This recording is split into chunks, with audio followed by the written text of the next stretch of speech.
வித்தை உண்டு. இதனா பங்களாவா பஜா மேடமா? கொஞ்சமாவது உனக்கு அறிவில்ல? பந்தல் போடுறவன் சுண்ணாம்பு அடிக்கிறவன் எல்லாத்தையும் நான் பங்களா போல வச்சுட்டு பேசுறேன். கிராப் ஆக்ஷன் வெளியே போ எல்லாத்தையும். தம்பி, இது உங்க மாமா, இவர் ஐயர். ஐ ஆம் சாரி மிஸ்டர் பிள்ளை, ஐ ஆம் சாரி. ஏய், இதென்ன எச்சில எல்லாம் கையில வச்சுக்கிட்டு எடுத்து போய் தொட்டில போடு போ. ஓ பிள்ளை சொன்னதை போய் செய் போ.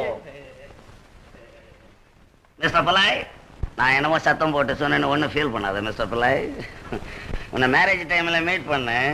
இப்போ பேட் பாடியோட இருக்க அடையாளமே புரியல. அம்மா சொன்னாங்க நீ பொண்ணுக்கு எது வேணும்னு. எது? அப்பன். அப்பன். இது என்ன மேன் அசிங்கமா கோடு கீடு எடுத்துக்கிட்டு இருக்க? என்ன கோடு இது? இது விபூதி பட்டைப்பா. வாட் பட்டை? விபூதி பட்டை, நம்ம ஜாதிக்கு போடுறது. என்ன கோட்டை? ருத்ராட்சமாப்பா. ருத்ராட்சம்.